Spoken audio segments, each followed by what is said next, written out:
Everybody else is. Well, when we left off last evening, we left something unfinished. We had something that was hanging. And so we'll use that as an entry into the few thoughts we're going to try to get to this evening.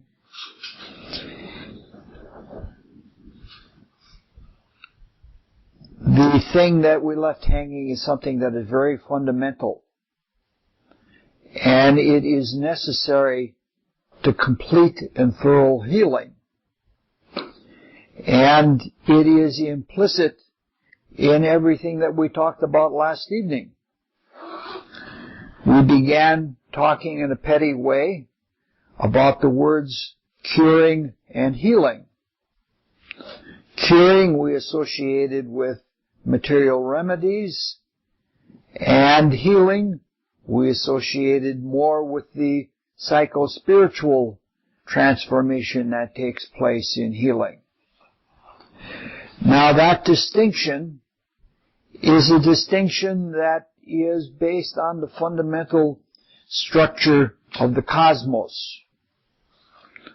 The cosmos itself might be said to be made up of undertones from the primordial cosmic word, which is the ultimate good vibration.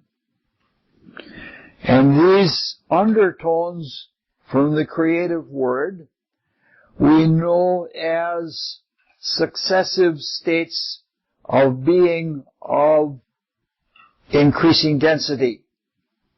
In the Rosicrucian philosophy, we call those states of being of increasing density worlds. The worlds we hinted at yesterday as we followed the psychologic of the development of a creative impulse. We said that in a creative impulse, when it becomes manifest, is first expressed as thought.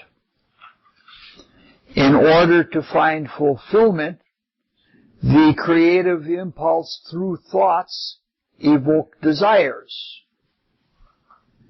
And the desires are not fulfilling usually in themselves. So what they do is they instigate actions. Now that's the general course of things. The actions result in a precipitate of material conditions. Because it's trying to find the end of things, it's trying to be completely fulfilled in whatever creativity the spirit wants, and it finds that fulfillment in the greatest amount of limitation that we have here in the chemical region of the physical world.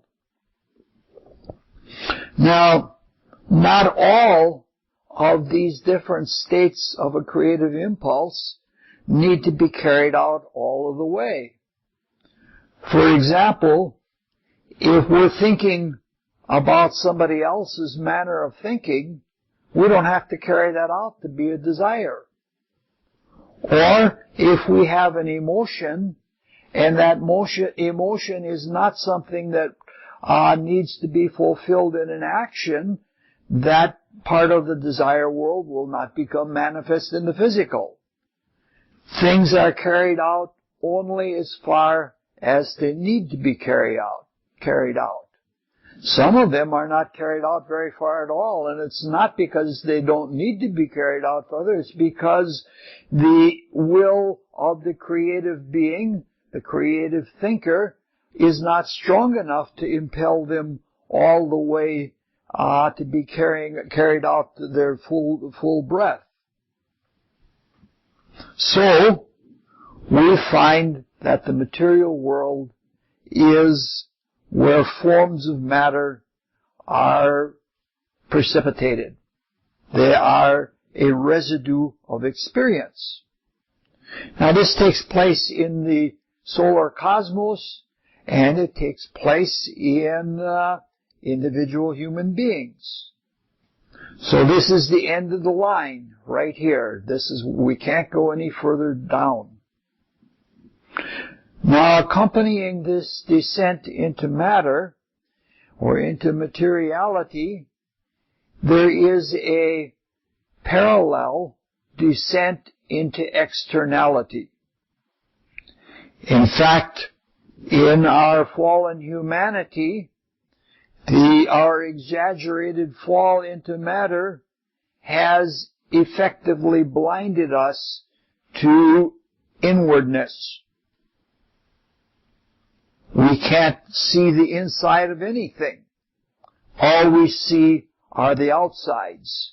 And when we're looking with our senses, which are completely of the chemical region of the physical world, when we look with our senses, we're usually experiencing only reflections, echoes. That's where our eyes see reflections of light. Our ears hear sound that has bounced off of something.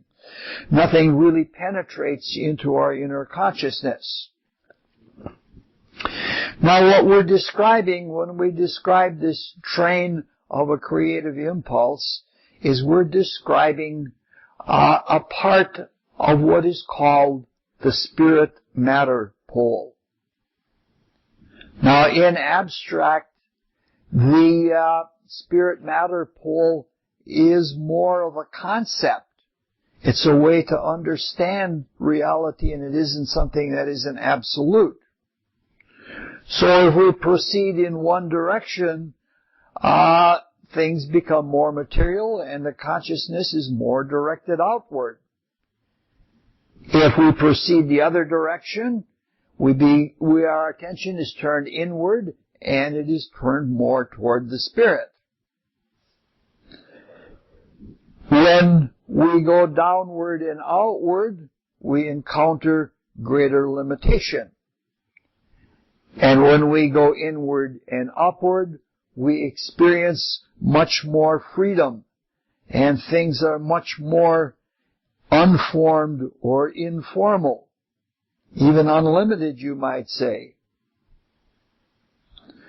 Downward is more toward form, upward is more toward life.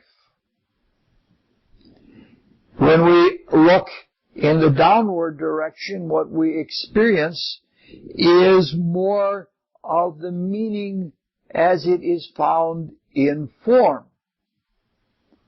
For example, we say a picture is worth 1,000 words.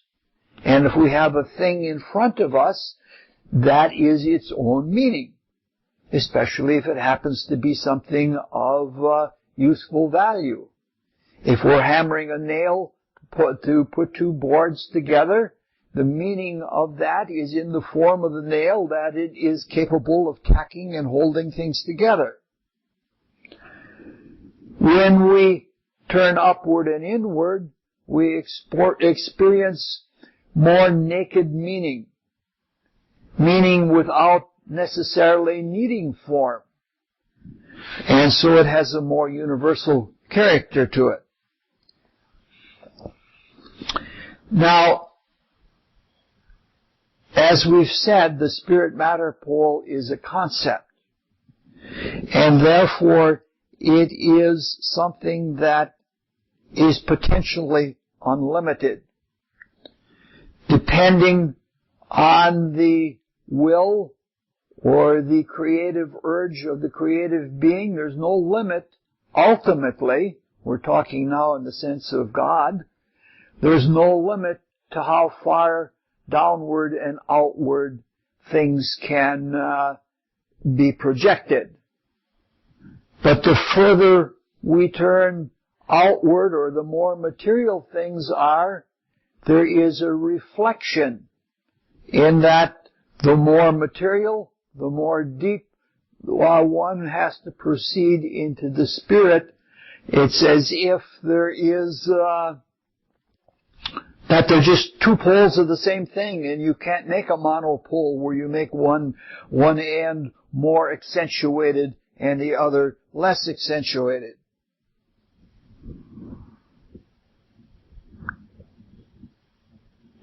The only limit to manifestation is the creative will.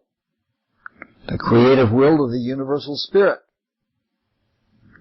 Now, in practice, if I understand it correctly, the universal spirit goes all out.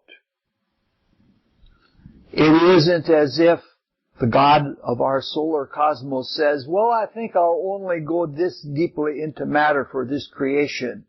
It isn't like that. Creation for the Spirit is all out. The Spirit gives everything that it has in the creation. It's extraneous to what we're talking about, but that is absolutely necessary for the creation to be successful. But that's way off topic, so we'll just have to skip that. What we're trying to do in talking about the spirit-matter pole is we're trying to see how we as human beings that are part of the creative spirit and we participate in it, we're trying to see how this works. Because if we are not working right with it, that is when we have illness. That is when we have disease. That is when we have things be harmed. And so if we can understand things in the right condition, then we can understand what to heal to. Remember, we said yesterday that when you heal, you have to have an objective of what you're healing toward. You can't go to the past because things are never going to be the way they were. You can't heal things to go back to that. Experience has changed all of that. And so if we understand the purpose and the intent of the Creator in the evolutionary creation that we are participating in, then we can understand what we're healing toward. We're trying to harmonize, because ultimately what has happened is that our sinning, which has resulted in illness, has been an interjection of discord into the cosmic harmony. We willfully chose to act outside of harmony with the creation. All right. So, this has to be this way because each of us is a part and a product of the creation. We're not a part like you put a part in your automobile. Each of us is a focus of that universal spirit that is doing the whole creation. And everything that we are now in our physical, etheric, desire and mental sense, everything that we are is a product of having participated in the whole cosmos. Because we have a mistaken notion. We have a mistaken notion that we are separate from nature. We've gotten this deistic notion that human beings are apart and above nature. There's no way that we can separate ourselves from nature because we are an integral part of it. You know, the fact of the reality is we are in it and it is in us, and all of the changes that are made in our spiritual consciousness that changes the forms, but that is all always within the one. That's what is going on. All right. So we can see that we are creative beings. Now the Bible tells us that we are created in the image of God. That's one place in the Bible. In another place in the Bible, Christ Jesus tells us we are, how does it say? God is a spirit and must be worshipped in spirit and in truth. And if you put these two statements together, it means that if we're created in the image of God, we must also be spirits. And that is exactly true. We are spiritual beings. When I say spirits, I don't mean something like a spook or a ghost or something like that.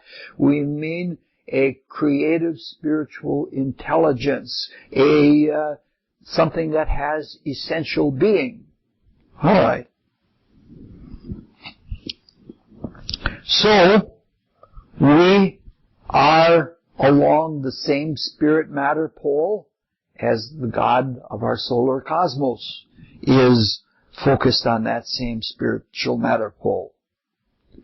So we are formed within the cosmos, and we are within the cosmos, and the cosmos is within us. That's if you read St. John's Gospel, in St. John's Gospel, that is repeated again and again, and it's repeated on several levels. When Christ says, I am in you and you are in me, that's one level of it. Then, at another place, Christ goes on to say, I am in the Father and the Father is in me. That's yet another level of internality or another level of spiritual subtlety. This is a principle that the sooner we can get this into our consciousness that we're not apart, because we get a tremendous illusion being in this plane of being apart from everything else when we are not at all apart. We are part of everything altogether. So we can see in this that the construction of our being, our manifest being, the external, the concrete being, from the thought to the desire to the vital to the physical, we are analogous to the cosmos. But there's one significant difference. In our participation, we are passing from an assumed unconsciousness to an endlessly greater waking consciousness. So to arrive at self-conscious waking consciousness, we had to be taken out of a undeliberated, unself-conscious all-consciousness, which means we had to assume unconsciousness. And in doing that, we passed through a long evolution.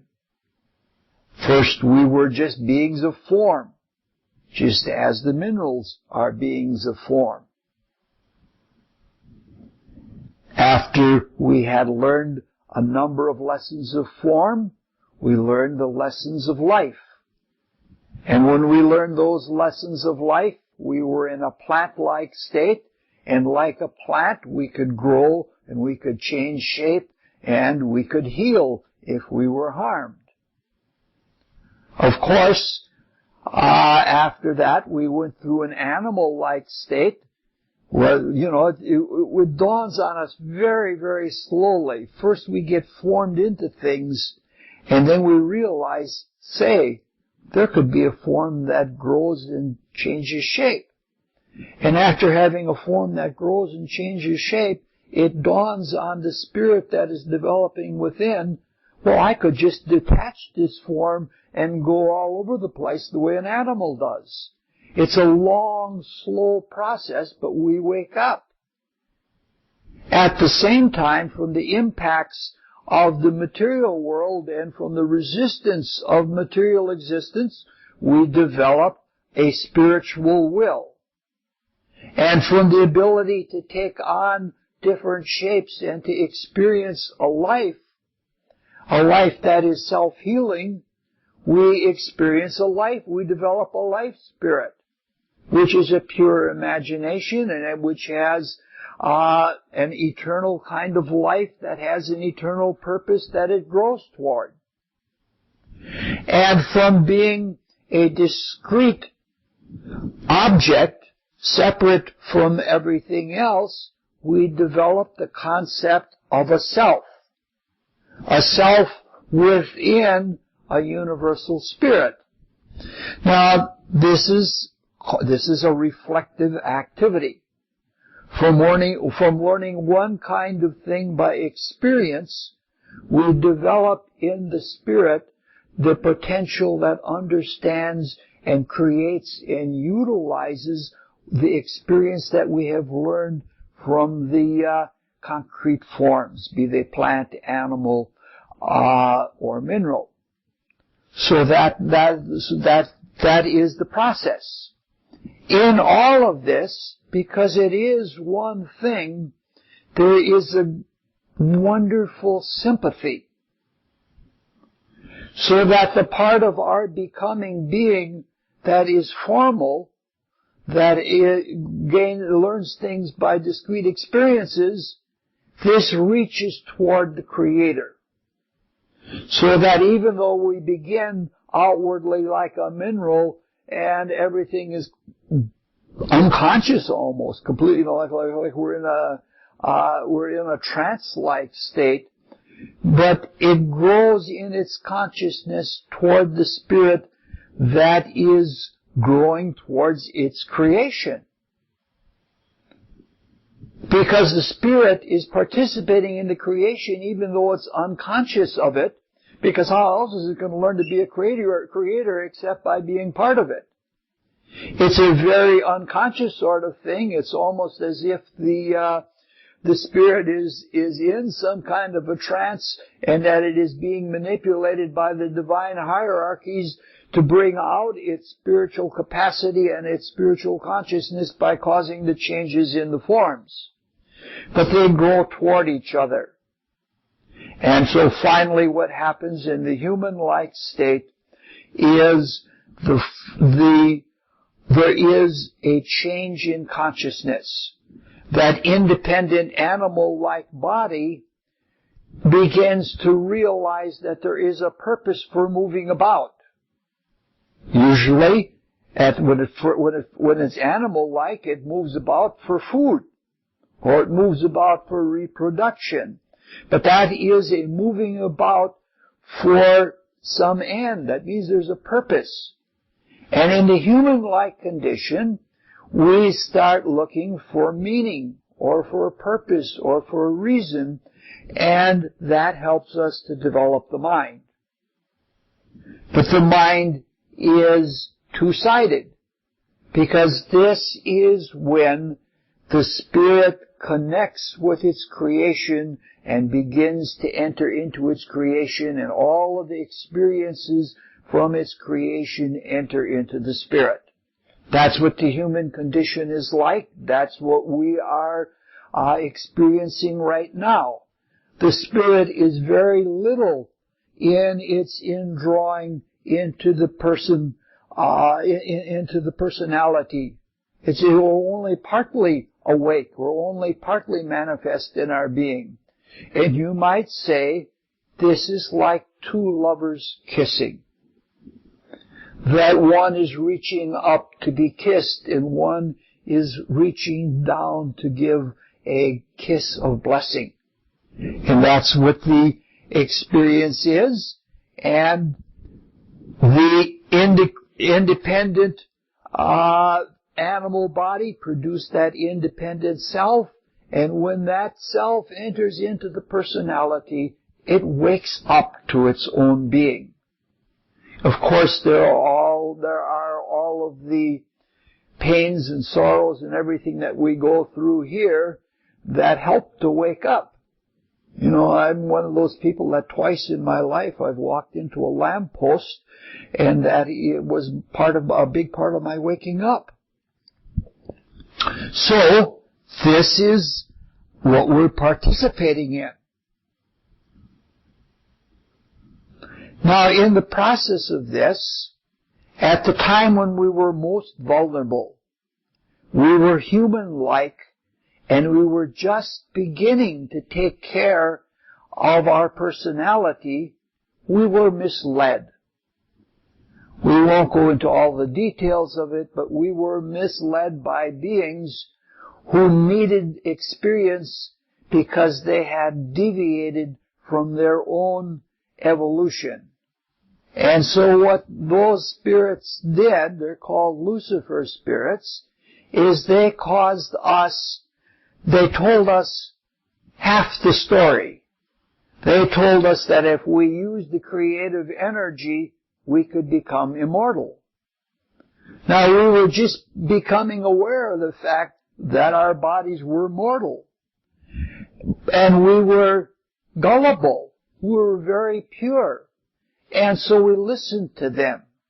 And we took the creative force into our own hands. But when we did that, we didn't know how to use it harmoniously with the cosmos. That's the part that we weren't told. We were just told that we would have this power and that we could use it. We weren't told that we were responsible for how we used it, and that if we used it wrong, that it would be a source of great sorrow to us. And so we did that. And when that happened, because the divine creative force, which is used in procreation just as much as it is used in healing, we said to ourselves, we are now divine creators. And when we made that announcement to the universe, all of the hierarchies, all of the gods, the angels, the archangels, and everything couldn't control us completely. They had to respect us. Divinity always respects divinity. And so we were in a fix. And in that fix we were in, the spirit was not strong enough to take care of its personality. And the gods couldn't lead us through everything completely anymore because we had declared our independence. So something had to be done.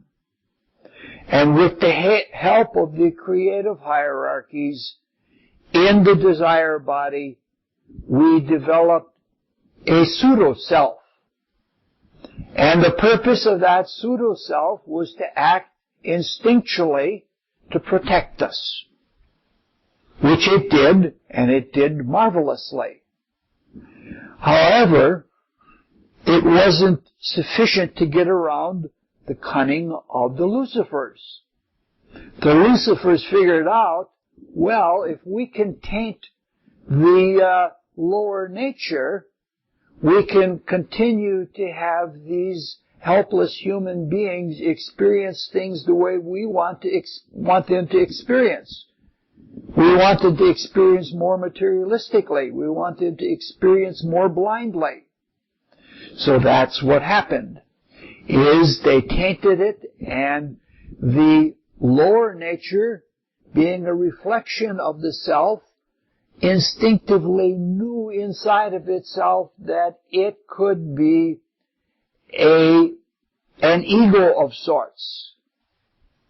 And the conscious part of us, the part of the spirit that is working through it, when it comes into this body, we're not conscious of everything that's going on in those higher spiritual worlds. We have a personal unconscious or a personal subconscious.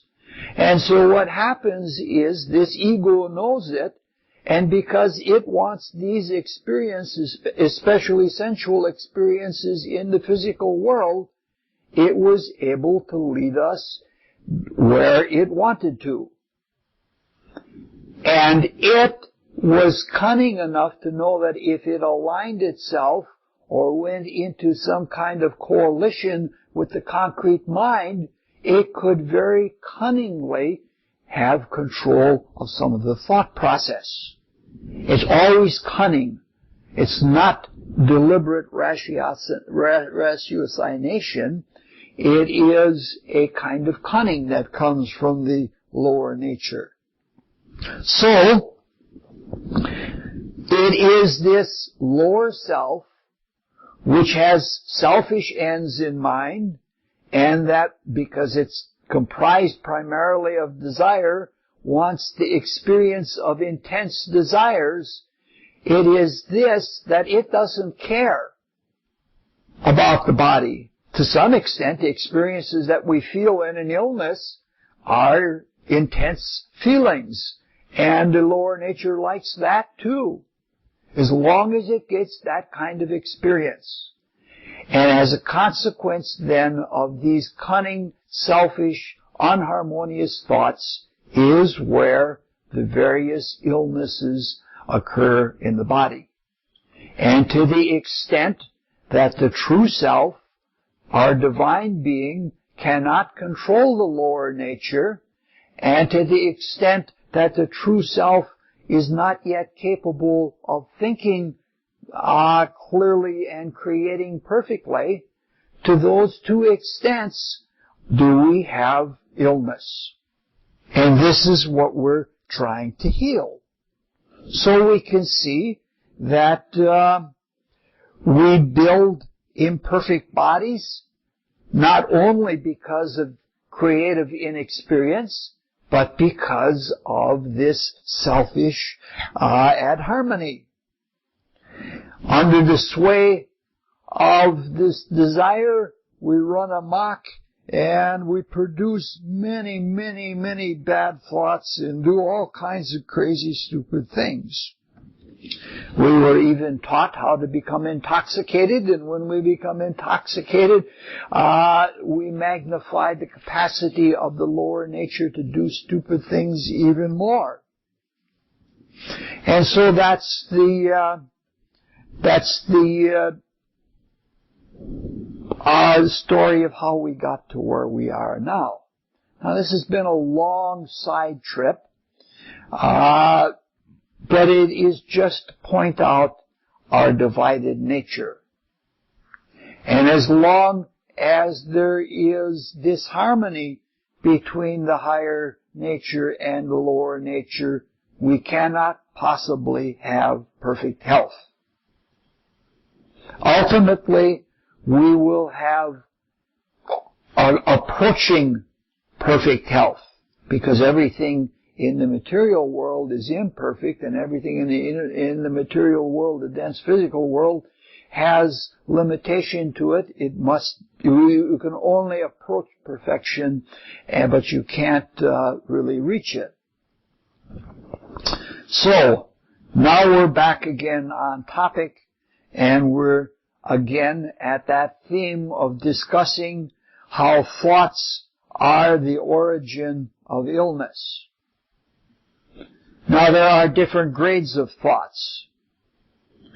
For example, there are very fleeting thoughts, and those fleeting thoughts don't have enough strength or is enough of an effect. They're not the same thing as a deliberate thought. Like when we sit down to pray and our consciousness is very clear, we're very deliberate, and we know what we're doing. At the other end of the spectrum, if somebody has a grudge and they nurse that grudge and figure how they're going to get vengeance on someone, that also is a very deliberated thought. So those are the two ends of the spectrum, and everywhere in between we have thoughts of greater and lesser strength. But none of these thoughts that we're talking about, which are human thoughts, are as strong as the thought behind our entire life, which is the archetype, which is what when we are in our true self, in third heaven, between rebirths, we create this archetypal thought and we set it spinning with the full will to live that we have. But none of these thoughts is as strong as that one, which is when the spirit is doing nothing but deliberating. Now, usually, the deeper a thought and the more deliberate a thought, the longer it takes to ripen. A deep thought takes a long, long time. The thought behind manifest Christianity is so deep that it hasn't yet completely ripened. We don't have a true manifest living Christianity. That's a thought that's still in the process of development. Now, because there is a differential between the grades of thoughts, there are considerations about thoughts with regard to healing. If the potential of an illness is built right into the archetype, that is very deep set, and that's very hard to change. Now, when the Spirit creates the archetype of a new rebirth, it doesn't think of it in terms of pain and suffering, and it doesn't think of it in terms of sin. It can't. Because it's at home in third heaven. And when it's at home in third heaven, it sees things very differently than we see things here in the body. Everything is seen as good, because everything is good, because it is in the Spirit. Moreover, everything in the Spirit is abstract. And the abstract idea of a sin is very different than the actual sin itself manifest here. And in this way, we are helped to build archetypes that have or can have predispositions toward illnesses. The recording angels help us to build those kinds of archetypes. The individual doing the building sees the higher intent, they see the purpose of the whole creation, and they will agree, they'll give their assent to almost anything in order to come back and participate in what we are lucky enough to participate in here. So, this is why we have these predispositions right in the archetype. And when the mind builds this archetype, it has a habit. Our mind can't, the mind is capable of many, many things, but it can only do what we have trained it to do. And we have trained it along certain habitual patterns, and a lot of those habitual patterns are negative thinking, they are selfish thinking, they are sinful ways of thinking. So we're talking about here the problem of a tainted mind. I'll try to give you an example of this. I had an uncle, Uncle Willie. He was quite a remarkable man, and I could tell you all kinds of Uncle Willie stories, but Uncle Willie was sort of a country bumpkin. He was sort of a rube. He was a good-natured man, and he was a loving man, and though he had no training, and he only had training from the Baptist church, he figured out rebirth for himself just by watching nature. This is the kind of pure spirit he was. But Uncle Willie was building a screen door for his house. He lived in a not very nice area on the edge of a swamp, and so there were a lot of mosquitoes, and he was building a screen door. And he measured everything very carefully. And because he didn't have much money for materials, he measured everything several times to make certain that he didn't waste any materials. When he got the door finished, it didn't fit. It didn't come close to fitting. And here he had measured and written everything down and measured and written everything down. He had done this several times. And he couldn't figure out what was going on, and he thought about it and thought about it and thought about it. And eventually what he discovered was that he was using a yardstick that had 1 inch cut off of it. And sometimes he would use the yardstick from one end, and sometimes he would use it from the other end. And so sometimes he had the right measurement, and sometimes he had the wrong measurement. Now, he didn't know any better. He measured things right. He did things according to what he thought things should be, but he had disastrous results. Now, we see the same thing with people who have brain problems, who have lesions in their brain or something like that. They think they're doing something, but because the brain isn't functioning right, what comes out isn't what they think is coming out. I'm sure you've met people like that and had conversations with people like that. You don't want to laugh. You're not laughing at them, but it's so funny, the things that come out, that you know what they're trying to say, but they don't come out that way.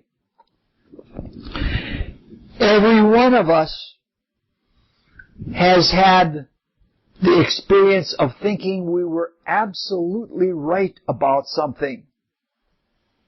And we may even have had the right facts, but because we were thinking about it in a wrong way, we came to a wrong conclusion. This is because we haven't trained our mind to be true. We, the Spirit, have not taken the time and the energy to take control of our mind, to take control of our thoughts, and to develop our mind to be associated with truth. As a result of following the beckoning of the lower nature, we often develop our concrete mind to think in terms of lies. You can get away with things if you lie to people. And as a consequence, our minds are analogous to that yardstick with 1 inch missing. We may be trying to think things, trying to do the right thing and think a thought form for our life correctly, but we don't get it right. And as the Spirit is innocent, it's just that it hasn't been able yet to take control. And we haven't taken the time to take command of our thinking. Max Heindel tells us that in Web of Destiny, he tells us that people who tell a lot of lies in one life and become habitual liars, in their next life they have many, many illnesses. Because when it comes to build the archetype that is going to be the body, they are so accustomed to lying that they build an untrue body and they're subject to all kinds of illnesses. So in any case, we can see that the Spirit can produce an archetype that is predisposed toward illnesses, and it is because of an imperfect mind and not because of the something basically evil in the nature of the Spirit. When these predispositions are fed with ongoing thoughts and desires of a lower nature, then that predisposition becomes an actuality. And we have illnesses. From this we can see that we do not necessarily have to become ill, even though there may be a predisposition to it. Christ says very clearly in the Bible, "Ask whatsoever ye will in my name, and it will be given unto you." This means that if we ask, and if we ask right, and asking is thinking, and if we ask right, we can have a perfectly healthy life. But that's a big if, that if we can ask right. So what we're saying in a really simple way is we have gotten into a bad habit of thinking incorrectly. And because of that, we have to pay a price. Sometimes we ask for things, but we don't listen to the answer. And it's a funny thing that the people who notice that other people don't listen are some of the people that most don't listen themselves. It's that funny kind of a thing. We have that still small voice in us, which is speaking much more than we realize, but we just don't listen. We get into a habit of not saying, well, I wonder what Christ would have me do in this situation. And because of that, the warnings that may be given to us, or the positive creative impulses that might be given to us, we don't receive. And on top of that, we lust after things And in our egoism, we're cocksure of ourselves. That we can, we got that overconfidence. And we can override the still small voice saying, oh, that's just timidity on my part. I don't have to listen to that. If we just do such a little thing as listen and follow what is given to us in those intuitions, we don't have to be ill.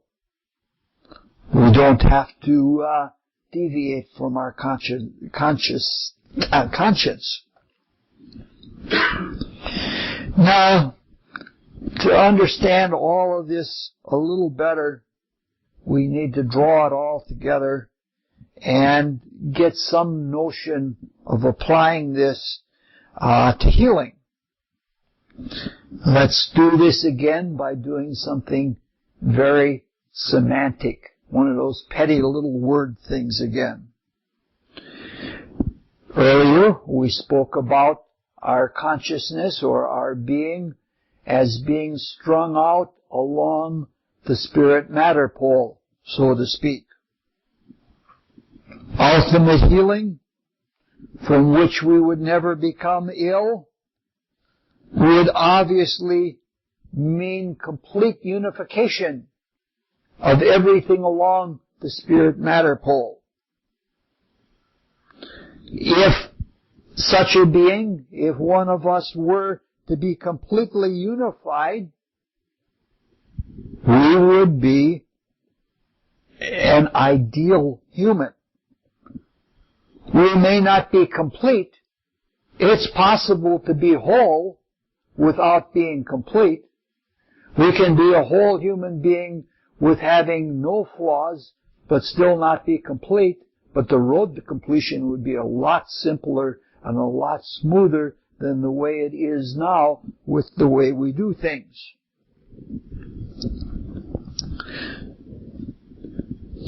How do we get to being a whole person? Obviously, this is what we were pointing toward when we said when we heal toward something new, something different. Because we can't go back to what we were before, because even the etheric matrix of our bodies is different, and we can't, it would be more difficult to remake everything to go back to the way things were, if that were possible even, because it isn't, because the whole universe has changed. When we are trying to heal toward something new, we're trying to heal toward something whole. We want to be whole, complete human beings.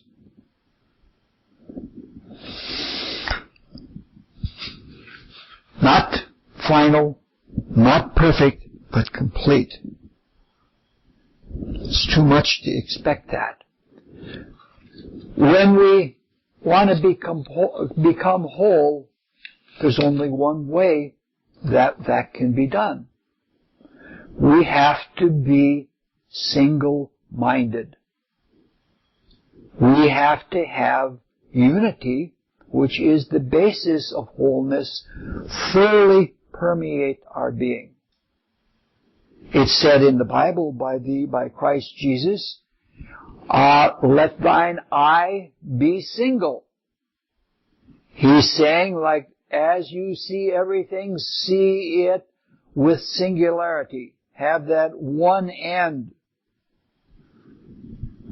When we do this, we can't be too lofty, because if our ideals, and especially our goals, are too distant, they're too hard to attain right away, and we become disheartened, and when we become disheartened, we become cynical, and all sorts of things enter into our consciousness. However, in healing, it must always be our endeavor to generate or to find unity instead of finding destructive division. Obviously, if we're thinking about killing the enemy, which is the way most people approach healing, We take antibiotics to kill that disease rather than strengthen and build up the host so that disease can't live in it. We have a destructive division. So in our language we say that if we bring something to a simple unity that is all inclusive, we call that wholeness. But even in using the term wholeness, there are semantic problems. We've already noted that somebody can be whole but not complete. And now we have to be a little bit more clear about the whole word whole. What a sentence that was. If somebody were learning our language and had to hear that. All right. Let's examine the issue by asking a very, very simple example question. Because wholeness is not a easy concept to grasp all the time. But let's answer as simple a question as you can get. I have a wisdom tooth missing in the upper right side of my mouth. Can somebody be whole who has a tooth missing? Now that's a simple, pretty direct question that'll get us right to the answer. If we use a strict materialistic answer to that question, the answer would obviously be no. You're missing that whole tooth, so you can't possibly be whole. But we're not looking at these petty materialistic definitions. We're seeking spiritual principles, the principles on which all of our bodies are built on. And according to spiritual principle, the answer might be yes. Even legally it would be health. It would be yes. We would say, yes, I am of whole mind and body when I sign this paper. I think that's how it goes on contracts. I don't remember, you remember legalese, anybody? What? Sound mind, but there's alright. Alright, now some would say, how can the answer possibly be yes? What kind of devious yes can it be? In response, you could ask a series of questions. Is the patient capable of thinking clearly? Is the spirit present and attentive? Does the patient have a full spectrum of emotions at the service of the body and the mind? Can the patient act and sense things? And so on. And if the answer to each of those questions is yes, it is pretty safe to say that the person is whole, whether they have a tooth or not.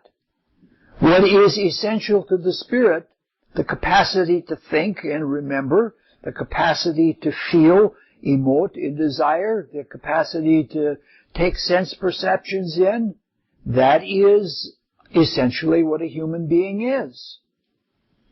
If we take the macrocosmic definition of all of the various vehicles of consciousness, the various bodies that are at the disposal of the spirit, if they're there, the patient is whole. Wholeness, in this sense, is determined by what is essential to participate self-consciously in the evolutionary creation. So that when we say that, it doesn't mean to slight that missing tooth. It's just meant to put things into proportion of what is significant and what is insignificant. Now, in an earlier talk, we spoke of how things change with time and experience, and how experiences change things so that we can't go back to the way we were. At that time we mentioned that we must have some notion of what we are healing to be successful. Now we can see in a general way what we're healing to. We are healing to an intent of wholeness. An intent of wholeness, not just so that the person has all of the vehicles to function with, but healing to an intent to wholeness that is trying to work in harmony with the purpose of what all those parts of our personality is. We're here for a purpose. We can't really heal consider a person to be healed if they are trying to fulfill the purpose of their being here. Now, if a healer is a true healer, that healer desperately wants the patient to be well. It is an intensity of wanting the patient to be well that is driven by compassion. And it is driven by a desire to share. Why should this person be left out from the joy of participating in what we're participating in? Certainly they might have made mistakes, but if we can help them get back to working with the purpose of all of this, so much the better for them and so much the better for all. So, if the wellness that we are seeking is conceived of in this kind of way, if it's conceived in terms of wholeness, and wholeness for the purpose of fulfilling divine intent, it's much more likely to be successful. It's not the same thing as just taking away your pains. It's not just the taking away sorrow. It is having a person be whole and know they're whole and know why they're whole, to what end. Now, the concept of wholeness is very flexible. It telescopes very well from generals to specifics.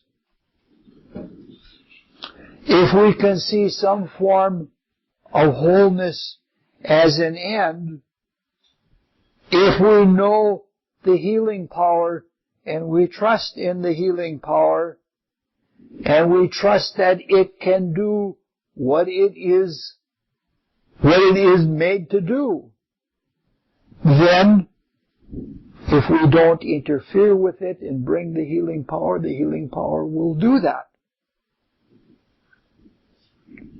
In this, as we grow in faith and as we grow in inward ability and our knowledge of what is wrong and what wholeness means at various levels, it all becomes clear to us.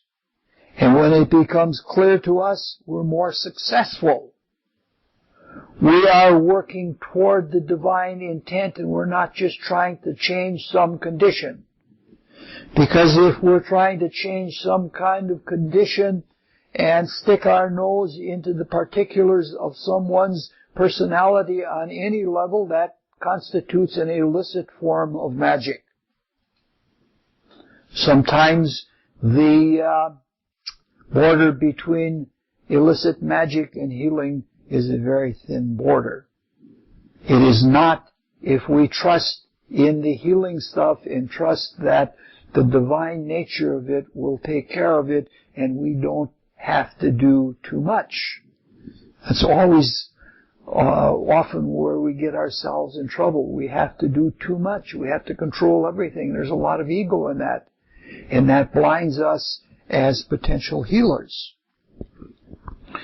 Now let's retrieve some of the other things that we've spoken of in the course of this talk, and let's use it to clarify healing and wholeness, and do so in a practical manner.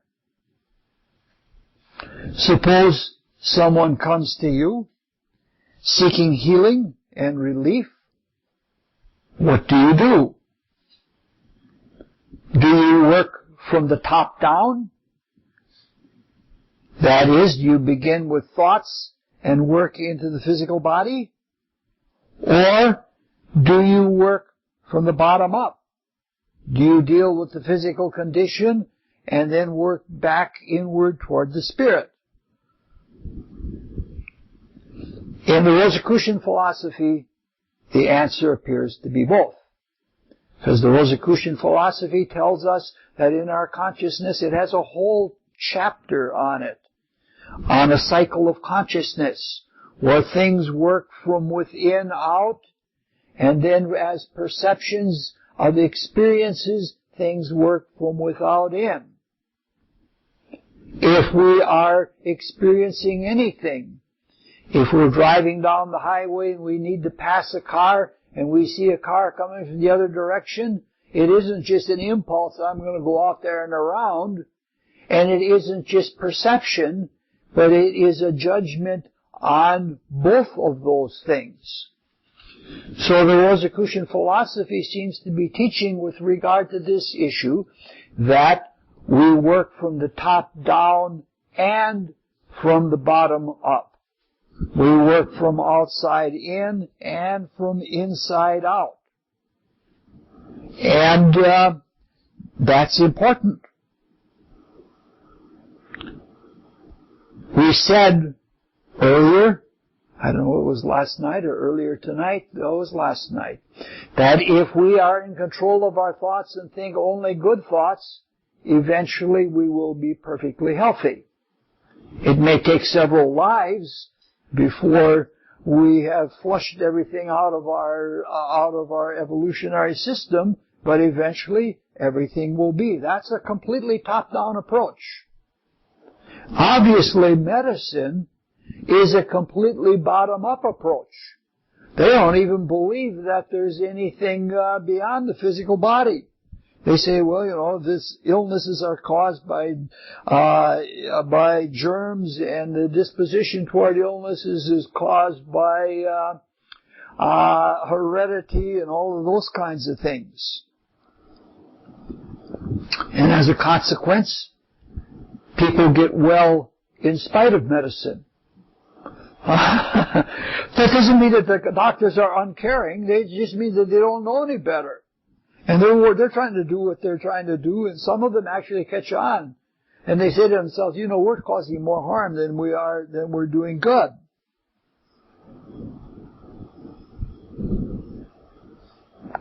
I've even had the experience with doctors when talking about the spiritual reason behind illness. I have been told that that's all nonsense. And I have been told that not only is it nonsense, that it's unhealthy. Because if you take what we would call responsibility for the conditions that you have and try to understand where you have been wrong to produce those conditions, they say you're just making things guilty. You're being guilty and you're making your condition worse. Now, it's perfectly all right to use the services of a materialist physician, provided that you're aware of your own responsibility and realize what the limitations of medicine in that way. But you always have to be on your toes, understanding what is a good way and what is not a good way. Now, because the Rosicrucian philosophy says that we work from both ends, from without in and from within out, it means that we don't work at the same pace in both directions. Obviously, if we have somebody who is an alcoholic or somebody who has some kind of self-destructive behavior, this is no doubt due to some very bad attitudes deeper in the person. And you can give all kinds of drugs and such that will make the alcohol feel terrible, but unless we help the person to change the attitudes, we're not going to be successful. In such a case, a top-down view of healing is the more appropriate way to work in order to be successful. And this is why things like Alcoholics Anonymous work, because they work from the spirit to the matter. They work top down. But suppose you have somebody, you come upon an accident, and somebody's bleeding to death in front of you. Do you take the time to construct a horoscope and then give them a moral sermon on what they've done wrong? Obviously, that would be heinous to do that. To do anything but put a tourniquet on if they're bleeding to death and call 911 and get emergency people there. There's plenty of time later on to talk about the spiritual side of things, but sometimes the bottom-up approach has to be what is most important. In a lot of acute situations, when a person is at the edge of death, you have to do as much as you can to keep them alive for the moment so that you can continue with a more spiritual cure later. So these are some of the thoughts that we have about healing and our approach to healing and when we do what and what outlook we have about it. That's as far as we're going to go tonight. We'll have some more thoughts tomorrow night. And for now, we'll close with the Rosicrucian student's prayer. O God, increase our love for Thee, so that we may serve Thee better from day to day. Let the words of our mouths and the meditation of our hearts be acceptable in Thy sight, O Lord, our strength and our Redeemer. So in a particular instance, do you have to make a decision and go from one direction or the other? Or can you kind of work on both at the same time? You can work on both at the same time, but you must form judgments at every step of the way. As to which is the better thing to be doing. Which is more important right now. Okay, so some wise doctors will precipitate a crisis. Some wise psychiatrists will precipitate a crisis. So there are parallel things, whether you're working more with the soul nature, whether you're working more with the physical body nature. There are things that are parallel that are similar in technique, and we're going to get to a little bit of that along the way. Why would they precipitate a crisis? Because there's a right time for somebody to learn something, and when something is critical, the person will muster up the will to do something that they have been too timid to do before. And the same thing with a physical crisis. You do it at a time. If you see a person is waning in strength, and they may have the strength now, but in a few weeks they may not have it, a doctor may precipitate a crisis to that end. Okay, thank you very, very much.